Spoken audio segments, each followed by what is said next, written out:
Hello everyone, welcome back to my YouTube channel. Blouse के back neck design बनाने के लिए सबसे पहले हमने मेजरमेंट के अकॉर्डिंग ब्लाउज़ की कटिंग कर ली है। लाइनिंग और हमने मेन फैब्रिक को दोनों को ही यहाँ पर कट कर लिया है। जितनी भी आपको तैयार लेंथ रखनी है उसमें हमने हाफ इंच एक्स्ट्रा लेके यहाँ पर इसकी कटिंग की हुई है। तो चलिए सबसे पहले हम नेक का ड्रॉ कर लेते हैं। यहाँ सबसे पहले हमने 3 इंच पर मार्किंग की है, जो कि हमारे नेक की ब्रॉडनेस रहेगी 6 इंच, तो उसका हाफ हमने लिया है 3। और इसके बाद हमने देखिए यहाँ पर गले का जो डीप हम रखेंगे वो रखेंगे 10 इंच पर। 10 इंच पर मार्किंग करने के बाद अब हम दोनों मार्किंग को मिलाते हुए एक बॉक्स तैयार कर लेंगे इस तरीके से। अब यहाँ पर हम राउंड शेप देंगे, चाहे आप सिंपल तरीके से दे सकते हैं, मैं फ्रेंच स्केल का यूज़ कर रही हूँ। इस तरीके से हम यहाँ पर राउंड शेप देंगे। जितना राउंड आपको चाहिए उतना राउंड शेप आप यहाँ पर दे सकती हैं। तो देखिए मार्किंग मेरी हो गई है यहाँ पर। इस तरीके से मैं प्रॉपर शेप में मार्किंग यहाँ पर ले लूँगी और इसी तरीके से आपने यहाँ पर राउंड शेप की मार्किंग कर लेनी है। तो मार्किंग मेरी हो गई है और इसके बाद देखिए हम दोनों ही मेन फैब्रिक को और लाइनिंग को दोनों को ही सीधा कर लेंगे ताकि हम सही से इसको स्टिच कर सकें। तो यहाँ पर मैं थोड़ा सा डार्क कर रही हूँ ताकि हमें बैक पैनल पर भी यहाँ पर मार्किंग मिल जाए आसानी से। तो इस तरीके से मार्किंग करने से हमें लाइनिंग पर देखिए इस तरफ भी मार्किंग मिल जाएगी। बॉटम को भी हम डार्क कर लेंगे। तो यहाँ पर देखिए हमने सीधा रखा है मेन फैब्रिक को और उसके ऊपर लाइनिंग के फैब्रिक को इस तरीके से रखा है। अब हम स्टिचिंग करेंगे। सबसे पहले हमने बॉटम में स्टिचिंग करनी है। इस तरीके से रखते हुए ही हम सिलाई करेंगे। जहाँ पर हमने मार्किंग की है उसी मार्किंग के ऊपर ही हमने सिलाई को कंप्लीट करना है इस तरीके से।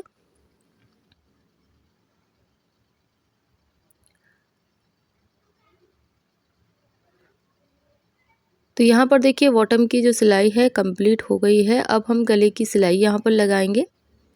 तो सबसे पहले देखिए हम इस तरीके से गले को रखते हुए सिलाई इसमें लगा लेंगे। यहाँ पर मैंने फ्यूजिंग या बुकरम यूज़ नहीं की है, क्योंकि हम बाद में इसमें लेस लगाएंगे तो उसके लिए हमें यहाँ पर बुकरम यूज़ करने की ज़रूरत नहीं है। तो सबसे पहले देखिए हम इस तरीके से पकड़ते हुए यहाँ पर गले के बीच में ही हमने सिलाई को लगाना है। ध्यान रखिए आपने शोल्डर की तरफ सिलाई को नहीं चढ़ाना है। मार्किंग के अंदर अंदर ही हम सिलाई को इस तरीके से उतार देंगे और इसके बाद देखिए हम अपने गले पर सिलाई लगाएंगे जिस तरीके से हमने मार्किंग की है। मार्किंग के अंदर अंदर ही आपने सिलाई लगानी है, मार्किंग के ऊपर सिलाई लगानी है, मार्किंग के बाहर आपने सिलाई नहीं लगानी है। इस चीज़ का आपने ध्यान रखना है, वरना आपके गले की शेप जो है वो बिगड़ सकती है, क्योंकि हमने इसमें बुकरम यूज़ नहीं किया है। अगर आपको यहाँ पर इस तरीके से सिलाई नहीं लगानी आती तो आप एक बार बुकरम यूज़ करके देख सकती हैं। यहाँ पर देखिए एक्स्ट्रा फैब्रिक हमने कट कर दिया है और छोटे-छोटे नॉचेस भी लगा लिए हैं। अभी हमने सीधा नहीं किया है और इसको ही इस तरीके से रखते हुए लाइनिंग फैब्रिक की तरफ करते हुए पूरे इस पर सिलाई लगा लेंगे। ये बहुत ही ईज़ी सिलाई लग जाती है। अगर आपके बैक में ज़्यादा बड़ा गला ना हो तो इस तरीके से आप ईज़िली यहाँ पर इनविजिबल सिलाई लगा सकती हैं, जो कि हमारी अंदर की तरफ से नहीं दिखेगी। तो बॉटम में और ऊपर की तरफ मैंने इसको कच्चा कर लिया है। कच्चा करने के बाद देखिए एक्स्ट्रा फैब्रिक कट कर दिया है। अब मैंने लिया है पेस्टिंग बुकरम का पीस और इस तरीके से पीस को हम रखेंगे बिल्कुल बराबर गले के और एक मार्किंग ले लेंगे यहाँ से इस तरीके से। ये बिल्कुल गले की बराबर मार्किंग लेनी है आपको। देखिए हमारी गले की मार्किंग हमें मिल गई है। ऊपर से एक पत्ती का शेप हम इस तरीके से ड्रॉ करेंगे, जो कि हम इसको यहीं से कट करेंगे। लेकिन जहाँ पर हमने पिंक चॉक से मार्किंग की है उसको थोड़ा सा बढ़ा देंगे, क्योंकि जब हम स्टिचिंग करेंगे तो पिंक जहाँ पर हमने पिंक मार्किंग की है वहाँ पर हम इसको पैनल को अटैच करेंगे। तो इस तरीके से हम अपने पैनल को यहाँ पर कट कर लेंगे। ये बहुत ही ईज़ी तरीके से डिज़ाइन बनने वाला है। अगर आप बिगिनर हैं तो भी इस तरीके का डिज़ाइन आप बनाकर बिल्कुल अच्छे तरीके से यूज़ कर सकती हैं। आप इस तरीके का डिज़ाइन स्लीव्स में भी बना सकती हैं। अगर बनाना है तो कमेंट कीजिएगा। तो यहाँ पर देखिए कितनी प्यारी इसकी शेप आई है और इसको हम यहाँ पर लाइनिंग फैब्रिक पर मैंने इसको पेस्ट किया है और यहाँ पर देखिए मैंने प्लेन फैब्रिक लिया है, उसके अंदर लाइनिंग ली है, क्योंकि सिंगल में से हमारा ये विजिबल होगा तो हमने लाइनिंग भी यूज़ की है। तो पहले हमने लाइनिंग रखा है, फिर मैन फैब्रिक सीधा रखा है, उसके ऊपर हमने अपने पैनल वाला फैब्रिक रखा है और इसके बाद देखिए जहाँ से हमने पत्ती को कट किया था बिल्कुल बराबर में, वहीं पर हम इस तरीके से सिलाई लगाएंगे जिस तरीके से हम गले पर सिलाई लगाते हैं। तो यहाँ पर सिलाई देखिए मेरी लग गई है। अब यहाँ पर एक्स्ट्रा फैब्रिक को कट कर देंगे 1/4 इंच फैब्रिक छोड़ते हुए इस तरीके से, और इधर की तरफ भी हम अपने इस फैब्रिक को कट कर लेंगे। तो ये हमारे फिनिशिंग के साथ पत्तियों का शेप आ गया है। बाहर की तरफ हम हाफ इंच मार्जिन छोड़ते हुए कट कर लेंगे इस तरीके से फैब्रिक को। चाहे तो आप बराबर में भी कट कर सकती हैं अगर फैब्रिक नहीं है तो। ये बीच में जो हमने कोना बनाया है इसको बिल्कुल हम सिलाई तक कट करेंगे। ध्यान रहे सिलाई नहीं कटनी चाहिए पर प्रॉपर सिलाई तक ही कटना चाहिए, वरना ये पलटेगा नहीं। और इस तरीके से हमने छोटे छोटे इसमें कट्स लगाकर इसको रेडी कर लिया है। अब हम इसको पलटेंगे तो बहुत ही ईजी ये पलट जाएगा इस तरीके से। और यहाँ पर देख रहे होंगे आप मेन फैब्रिक में से हमें अपना जो बुकरम है वो भी विजिबल नहीं है। अगर आप सिंगल लगाती हैं, लाइनिंग यूज़ नहीं करती हैं, तो आपकी फिर बुकरम दिखाई देगी, तो फिर वो डिज़ाइन अच्छा नहीं लगेगा। अब देखिए बिल्कुल फैब्रिक को इक्वल करते हुए, ताकि गले जहाँ से हमने इसकी फिनिशिंग दी है वहाँ से आगे की तरफ ये कोई ना ही लाइनिंग दिखे ना ही मेन फैब्रिक दिखे, प्रॉपर इक्वल होना चाहिए। इस तरीके से करते हुए हमने एक प्रॉपर इस पर एक सिलाई लगा के इसको रेडी कर लेंगे।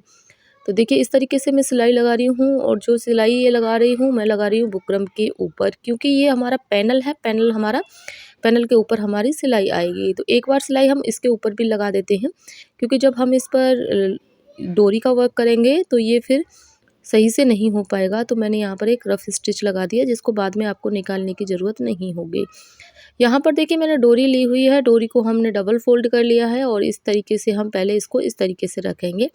आप ध्यान से देखते जाइए और डोरी को हम क्रॉस करते जाएंगे। ये अपने आप एक मोती का शेप ले लेगा, जिसमें हमारा एक मोती ही आएगा।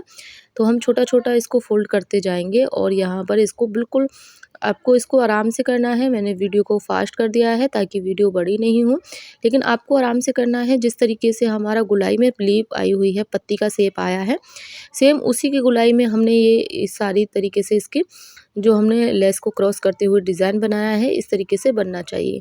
तो यहाँ पर देखिए ये बन गया है। थोड़ा सा क्रॉस करके हम इस तरीके से इधर भी बना लेते हैं। तो देखिए दोनों तरफ से हमने इक्वल डिज़ाइन बना लिया है। अब हमने छोटे छोटे फैब्रिक कट किए हैं जो कि ब्लाउज़ के हैं प्रिंटेड, और इसको हम इस तरीके से छोटे छोटे इसमें टैसल्स लगा देंगे। आप चाहें तो मोती या फिर और किसी भी चीज़ का यूज़ कर सकती हैं। मैं यहाँ पर फैब्रिक के ही टैसल्स लगा रही हूँ। आप चाहें तो यहाँ पर डोरी को जो मैंने लटकाई है, डोरी को ना लटकाएं, आप इसको स्टिच कर सकती हैं, और इस जगह पे एक फ्लावर बना के भी यूज़ कर सकती हैं, या फिर बटन का यूज़ कर सकती हैं। जैसा चाहें वैसा यूज़ कर सकती हैं आप। इसी तरीके से हमने चारों में टैसल्स बना के रेडी करने हैं। तो देखिए मेरे टैसल्स जो हैं वो रेडी हो गए हैं। अब हम अपने ब्लाउज़ के पैनल को लेंगे और इस पे सेंटर निकालेंगे। सेंटर निकालने से देखिए बिल्कुल सेंटर हम निकालेंगे। सेंटर निकालने के बाद देखिए हम ये टैसल्स को ऊपर करेंगे, और बिल्कुल सेंटर में रखते हुए अपने पैनल को इस तरीके से सेट करेंगे। तो यहाँ पर देखिए ये सेट हो गया है, और इसके बाद हम एक स्टिचिंग यहाँ पर कंप्लीट कर देंगे। तो यहाँ पर देखिए मेरी स्टिचिंग जो है वो कंप्लीट हो गई है, और देखिए इस तरीके से हमारी पूरी यहाँ पर सिलाई कंप्लीट हो गई है। अब इसके बाद देखिए हम इस पर एक लेस यूज़ करेंगे। आप चाहें तो जैसी भी लेस यूज़ कर सकते हैं, प्लेन लेस भी यूज़ कर सकते हैं। मैं गोल्डन लेस इस पर यूज़ करूँगी। तो इस तरीके से मेरी ये लेस है। आप चाहें तो अपने कलर कंट्रास्ट के अकॉर्डिंग लेस यूज़ कर सकती हैं। तो यहाँ पर हम इस लेस को यूज़ करेंगे। उससे पहले मैं डोरी भी साथ में लगाऊंगी। तो मैंने इस तरीके से टैसल्स बना के रखे हुए हैं, और इस तरीके से मैंने इसमें इनविजिबल डोरी नहीं लगाई है, ऊपर से डोरी यूज़ कर रही हूँ। तो लेस लगाने से पहले हम डोरी को लगा देंगे, ताकि इसको बाद में लेस लगेगी तो अच्छे से पक्की हो जाएगी। तो हम इधर भी डोरी लगा लेंगे, और दूसरी साइड भी डोरी लगा कर रेडी करते हैं। तो दोनों तरफ ही मेरी डोरी लग के रेडी हो गई हैं। डोरी का काम मेरा पूरा हो गया है। डोरी को हम टाई कर लेंगे इस तरीके से। तो मेरी डोरी दोनों ही टाई हो गई हैं। अब इस पर करना है हमको लेस का वर्क। लेस लगाते समय आपको ध्यान रखना है कि लेस को बिल्कुल अपने गले के अकॉर्डिंग ही लगाना है। पहले गले की तरफ सिलाई रखनी है, और सिलाई को इस जगह पे आपने बड़े टाँके पर रखना है। छोटे टाँके पर लेस कट सकती है। तो मैंने बड़े टाँके पर रखते हुए मैं बिल्कुल गले के किनारे पर सिलाई लगा रही हूँ। तो इसी तरीके से हम प्रॉपर गले में सिलाई यहाँ पर लेस लगा कर तैयार कर लेंगे। तो यहाँ पर देखिए मेरी लेस लग के तैयार हो गई है। यहाँ पर मैंने लेस को लगा लिया है। अब इसके बाद देखिए हम एक बार और लेस पर सिलाई लगाएंगे, ताकि लेस पक्की हो जाए। तो देखिए दोनों सिलाई लगाकर लेस को मैंने कंप्लीट कर लिया है। अब मैंने लिया है यहाँ पर निडल, जिसमें 4 लेयर थ्रेड मैंने डाला हुआ है, और लिए हैं मैंने गोल्डन मोती। और मोती लेने के बाद देखिए जहाँ पर हमारा स्पेस दिख रहा है वहाँ पर हम इस तरीके से एक एक मोती लगा देंगे। इस तरीके से। और फिर से हम एक और मोती लगाएंगे। इसी तरीके से जितने भी आपको यहाँ पर मोती के स्पेस दिख रहे हैं सभी में हम मोती लगाकर डिज़ाइन को कंप्लीट करेंगे। तो यहाँ पर मैं सभी में मोती लगा लेती हूँ। तो देखिए डिज़ाइन मेरा कंप्लीट हो गया है। वीडियो कैसा लगा है कमेंट करके ज़रूर बताना। यहाँ पर बैक में अभी मैंने प्लेट्स नहीं लगाए हैं, तो बैक में हम प्लेट्स लगा देंगे।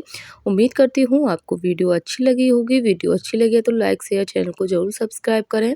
कमेंट करके बताएं कि वीडियो कैसा लगा है। उम्मीद करती हूँ आपको वीडियो अच्छा लगा होगा। Thanks for watching.